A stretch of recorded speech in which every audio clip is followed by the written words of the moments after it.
All right, so let's unpack this WWE Royal Rumble 2025. I mean, we've got a mountain of articles, results, highlights to dig into. Yeah, it was a wild one. Oh, you know it was. You were there virtually in the stands with me. Lucas Oil Stadium was absolutely electric. Absolutely. Almost 68,000 screaming fans ready for surprises, WrestleMania shakeups, the whole nine yards. And speaking of surprises, did this event deliver? It's interesting because I think WWE really went all in on the spectacle this year. 67,540 tickets sold. That's not just a number. You're right. It's a statement. Yeah. They tapped into something primal, like that shared experience of a massive crowd, and it really paid off, I think. Oh, big time. Even Stephanie McMahon's opening address felt different this year. Instead of the usual corporate hype, she went straight for the heartstrings, thanking the fans, highlighting that record attendance. I think it's a smart move by acknowledging the fans' role in making the event special. Mm-hmm. It subtly shifts the focus. It's not just WWE putting on a show. Right. It's a collaborative experience. It's like a celebration of wrestling fandom. And it worked. That energy carried through the entire night. But here's where things get really interesting. This wasn't your typical by-the-numbers Rumble. No. We're talking swerves, shockers, the kind of results that leave you questioning everything you thought you knew about WWE's plans. I think unpredictability is key. In an age where spoilers are everywhere, WWE managed to pull off genuine surprises this year. And that's what keeps fans talking and theorizing, coming back for more. Exactly. So let's jump right into the Women's Royal Rumble. Charlotte Flair, after a year off, makes her grand return and walks out the winner. Unbelievable. Last, eliminating Roxanne Perez, no less. Wow. The Queen is back, and she's got her sights set on WrestleMania 41. Flair's victory was a calculated move for sure. But what I find fascinating is how it opens up the possibilities for WrestleMania. You could have a match against Tiffany Stratton, the current champ, that has that classic generational clash appeal.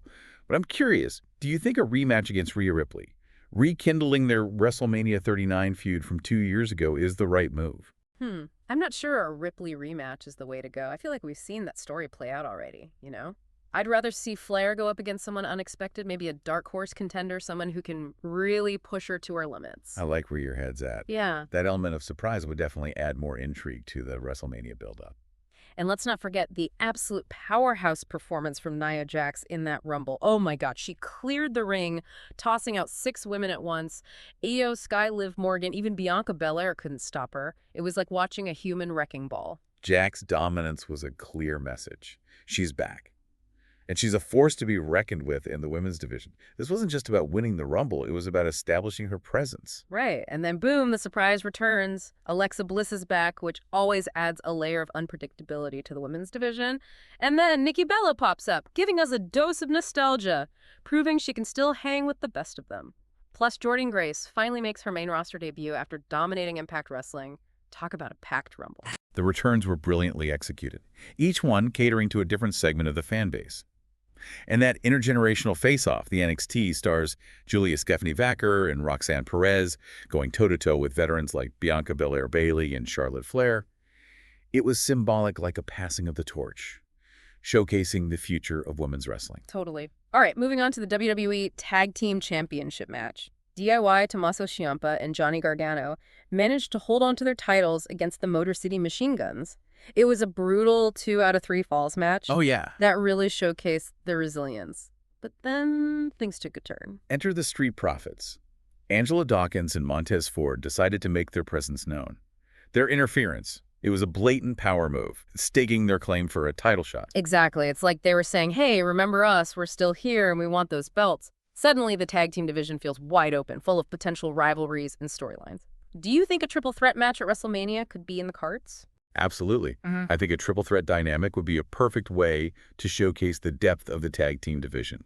It adds another layer of complexity with shifting alliances and unpredictable outcomes. Now buckle up, because we need to talk about the WWE Championship ladder match. Cody Rhodes taking on Kevin Owens. Oh, man. This was brutal, a true test of endurance, and a masterclass in storytelling through pain. Rhodes walked away with the win after delivering an Alabama slam through a ladder, but it wasn't easy. No, it wasn't. That match was a testament to both Rhodes and Owens' ability to take punishment and keep coming back for more. But Rhodes' win, while decisive, raises an interesting question. Has being champion carrying the weight of that title forced him to adopt a more ruthless style? Is this a glimpse of a darker side to the American nightmare? It definitely felt like Rhodes was pushing his limits in this match. He was willing to take risks to inflict pain in a way we haven't seen from him before. It makes you wonder, what kind of champion will he be going into WrestleMania 41? Yeah, that uncertainty is what makes this so compelling. We've seen Rhodes evolve as a character, but this championship win could be a turning point. Will he embrace this newfound aggression or try to hold on to his more heroic persona? And speaking of pushing limits, did you see that spot where Owens slammed Rhodes back first onto the edge of a ladder? Oof, my spine still hurts just thinking about it. Owens is a veteran of these ladder matches. He knows how to use every inch of the ring to his advantage. Owen's experience was evident in how he controlled the pace and brutality of the match. He targeted Rhodes back relentlessly, knowing that kind of damage could have long-term consequences. And then there was Rhodes using that broken ladder rung as a weapon, just like he did in his classic ladder match with Wade Barrett all those years ago. It was a brilliant callback, a nod to his past, while demonstrating how far he's come. Those callbacks are a fantastic way to connect with longtime fans. They add layers of meaning to the match and demonstrate an understanding of WWE history.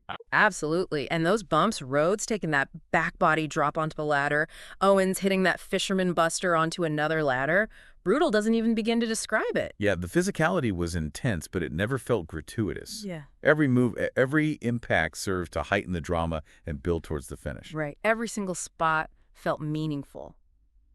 Okay, ready for this? Let's dive into the main event, the Men's Royal Rumble. This is where things get truly wild. A roller coaster of emotions and unexpected twists. Hold on to your hats. Oh boy. I mean, the men's rumble always has a certain electricity, you know? But this year, it felt different. You had the legends like John Cena and CM Punk, each representing a different era of WWE. And then there's Roman Reigns, the dominant force, the guy everyone expected to win. The tension was palpable. The internet was a whirlwind of predictions, everyone trying to figure out who would get that WrestleMania main event spot. But I'll be honest, I don't think anyone saw this coming. That's the beauty of the Rumble, right? It's about defying expectations, Yeah. creating those holy crap moments that you just can't script. Because the winner, the guy who punched his ticket to WrestleMania, is Jey Uso. Jey Uso, it was a masterstroke. Out of all the potential winners, G was the one nobody saw coming. And the crowd erupted. You could feel the shock, the excitement, the sudden shift in the entire WrestleMania landscape. I was floored. We were all watching, waiting to see who would be the one to finally eliminate Cena, who would be standing tall at the end. And it's G. It wasn't just a win, it was a statement. Exactly. This wasn't just a feel-good underdog story. This was WWE saying, we're not afraid to shake things up. We're willing to take risks. And it's a huge moment for tag team wrestling, too. G's win legitimizes tag team performers as main event players. It's like WWE is acknowledging that these guys who often put on the most exciting matches deserve to be in the spotlight. And think about the potential storylines this opens up. G versus Roman Reigns, a clash of family and ambition. It's Shakespearean. It's a story that writes itself. You have the legacy of the bloodline, the weight of Samoan wrestling tradition, and now a legitimate contender who could finally dethrone the tribal chief, Jey Uso, as a WrestleMania headliner.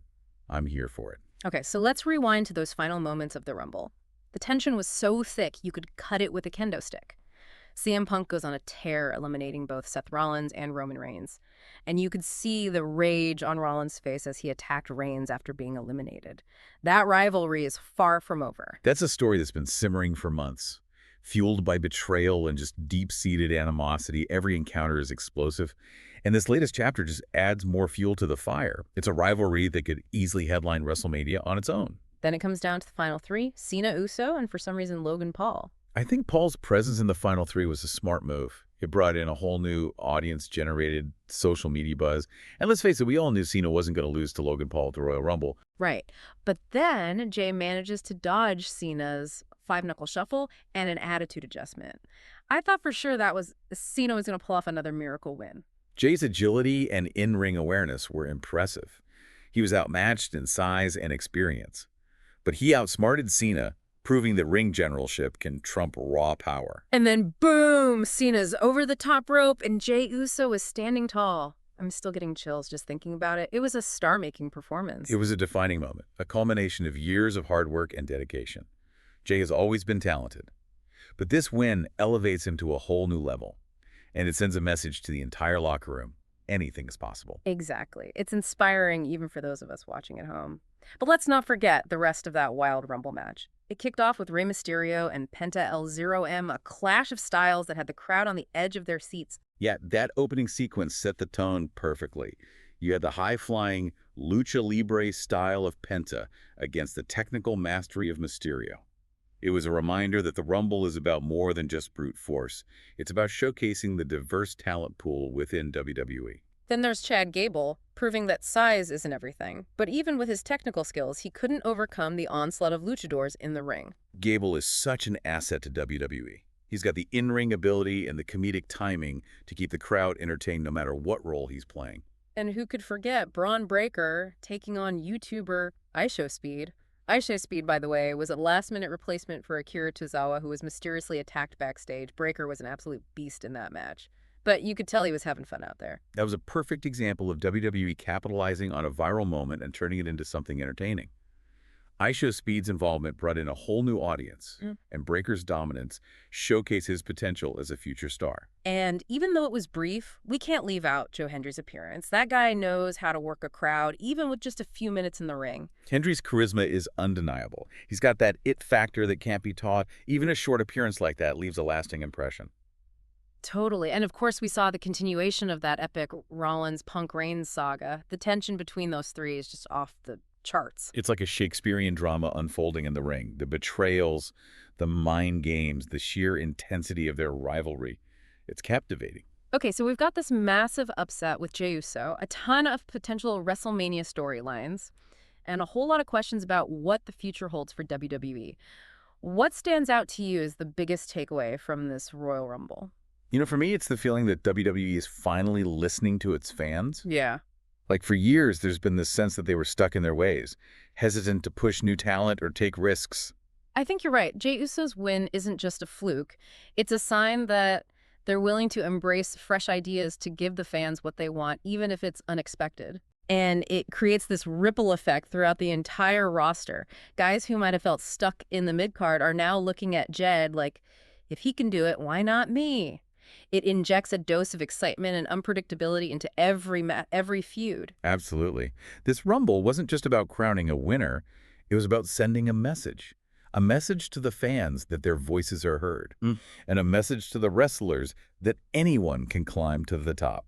Exactly. It feels like the start of a new era in WWE, where the old guard is being challenged and a new generation is ready to take over. And it's not just about pushing new stars. It's about acknowledging the different styles and personalities that make wrestling so compelling. Yeah, he saw it throughout the night. From the technical showcase of Mysterio and Penta to the powerhouse dominance of Nia Jax, WWE is embracing its diversity, and that's what's going to keep things fresh and exciting. And think about the potential ripple effects beyond the WWE. Jey Uso's win could inspire other tag team wrestlers across different promotions. Suddenly, the perception of tag team wrestling as a stepping stone to singles success starts to shift. Yeah, it elevates the entire division, doesn't it? It shows that these incredible athletes who often put on the most dynamic and entertaining matches deserve to be recognized as main event players. For sure.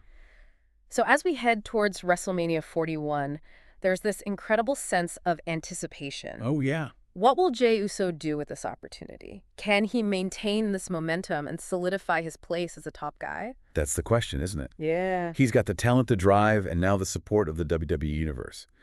But the road to the top is never easy. No, it's not. He's going to face challenges, setbacks, and doubts. But that's what makes it so compelling, right? It's that journey, that struggle that defines a champion. And we'll be watching every step of the way, eager to see how this story unfolds. Absolutely. And that is what makes the Royal Rumble such a special event. It's not just about the matches. It's about the stories, the possibilities, the potential for change. It's about reminding us that in the world of professional wrestling, anything can happen. The underdog can triumph. The unexpected can become reality, and the future is always full of surprises. Well said. This Royal Rumble was a game changer, and we can't wait to see what the fallout will be in the weeks and months to come. Oh, we'll be here, ready to break it all down for you, because that's what we do. We dive deep, analyze, and explore the ever-evolving world of professional wrestling. And on that note, we wrap up our deep dive into WWE Royal Rumble 2025. We'll be back soon with another deep dive into a completely different topic. Until then, keep exploring, keep questioning, and keep those minds engaged.